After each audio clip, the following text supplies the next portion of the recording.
శ్రీ గణేష్ గారి నాయకత్వంలో తెలంగాణ ప్రజాపాలన ఆధ్వర్యంలో 9,40,00,000 అభివృద్ధి పనులకు శంకుస్థాపనలు చేసుకున్నాం. అదేవిధంగా త్రాగునీటి సమస్యను పరిష్కరించడానికి త్వరలో హైదరాబాద్ కలెక్టర్ కార్యాలయంలో కంటోన్మెంట్ అధికారులతో అదేవిధంగా మెట్రో వాటర్ వర్క్స్ అధికారులతో జిల్లా కలెక్టర్ గారి దగ్గర గౌరవ శాసనసభ్యులు నేను సమీక్ష జరిపి త్రాగునీటి సమస్యకు తీసుకోవాల్సిన చర్యలు కూడా తీసుకుంటాం. అదేగాక భవిష్యత్తులో ఈ నియోజకవర్గ అభివృద్ధికి కొన్ని నిధులు కావాలని అడిగినారు.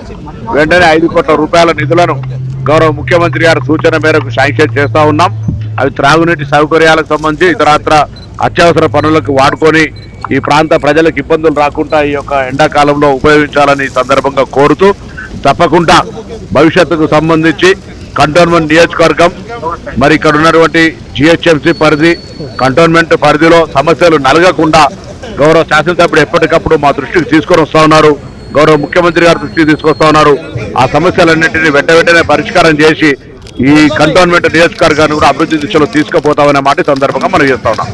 బడ్జెట్ మీద ప్రతిపక్షం వాళ్ళు చర్చలో ఉండాలనుకుంటే వాళ్ళ ఉనికిని కాపాడుకోవాలంటే ఎంత మంచి బడ్జెట్ అయినా విమర్శించాలి. కాబట్టి వాళ్ళ రాజకీయ ఉనికి కోసం విమర్శిస్తూ ఉన్నారు తప్ప బడ్జెట్ పూర్తిగా సర్వత్రా ప్రజారంజకమైనటువంటి బడ్జెట్, అన్ని వర్గాలకు అన్ని రకాల అవకాశాలు ఇచ్చినటువంటి బడ్జెట్, వాళ్ళ ఉనికి కొరకు ప్రతిపక్షాలు రాజకీయ పరంగా విమర్శలు చేస్తా ఉన్నారు.